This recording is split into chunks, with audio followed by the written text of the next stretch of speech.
విమాన దుర్ఘటనపై అంబటి రాంబాబు చేసిన వ్యాఖ్యలపై టీడీపీ సీనియర్ నాయకులు కార్పొరేటర్ వేములపల్లి శ్రీరామ్ ప్రసాద్ ఓరెంజ్ లో ఫైర్ అయ్యారు. కేంద్ర విమానయాన శాఖ మంత్రి రామ్మోహన్ నాయుడిని రాజీనామా చేయాలని డిమాండ్ చేసిన అంబటి రాంబాబు దేశ ప్రధాని నరేంద్ర మోదీని కూడా రాజీనామా చేయాలని అడిగే దమ్ము జగన్ అంబటికి ఉందా అని నిలదీశారు. శనివారం గుంటూరులో ఆయన మీడియాతో మాట్లాడారు. గత వైసీపీ ప్రభుత్వంలో జరిగిన ప్రమాదాల విషయంలో గంట అరగంట మాజీ మంత్రి అంబటి రాంబాబు అప్పటి సీఎం రాజీనామా చేయాలని అడిగారా అని మండిపడ్డారు. టీడీపీని విమర్శించే స్థాయి అంబటి రాంబాబుకు లేదని చెప్పారు.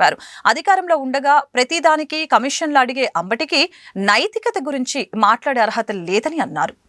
మాజీ మంత్రి గంట అరగంట మాజీ మంత్రి ఈ జిల్లాలో వైసీపీ నాయకుడు అని చెప్పుకున్నటువంటి అంబటి రాంబాబు కొన్ని వ్యాఖ్యలు చేస్తూ ఉన్నాడు. ఏదైతే విమాన ప్రమాద దుర్ఘటన జరిగిందో దానికి నైతిక బాధ్యత వహించి రామ్మోహన్ నాయుడు గారు రాజీనామా చేయాలని, నీకు జగన్మోహన్ రెడ్డికి కానీ నీకు కానీ విమాన ప్రమాద ఘటన మీద నరేంద్ర మోడీని రిజైన్ చేయమనే దమ్ము మీకుందా?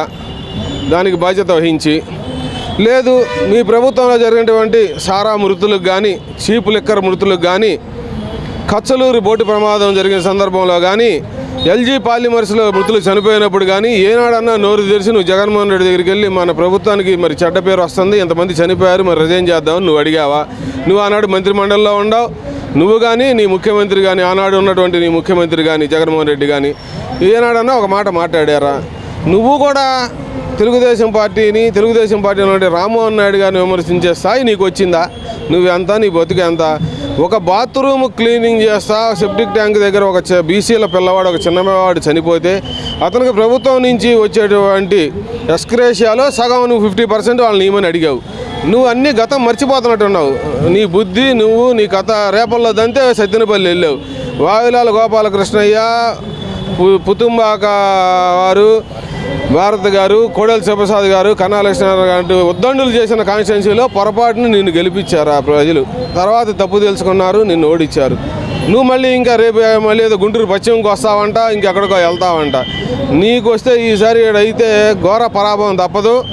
నువ్వు ఒళ్ళు దగ్గర పెట్టుకుని మాట్లాడకపోతే కనుక ఇంకొకసారి ఇట్లాంటి పిచ్చి ప్రలాపనలు చేస్తే నువ్వేదో సోషల్ మీడియాలోనో టీవీల దగ్గర రెచ్చిపోదాం అనుకున్నట్టు కనుక మాట్లాడితే నిన్ను ఈసారి మేము కుక్కను కొట్టినట్టు కొట్టాల్సి వస్తూ ఉంటుంది. మళ్ళీ హెచ్చరిస్తా ఉన్నా. నువ్వు తెలుగుదేశం పార్టీ నాయకుల మీద నిందలు వేసేటప్పుడు నువ్వు వెనక తిరిగి ఆలోచించుకో. నీ బతుకేంటి, నీ చరిత్ర ఏంటి?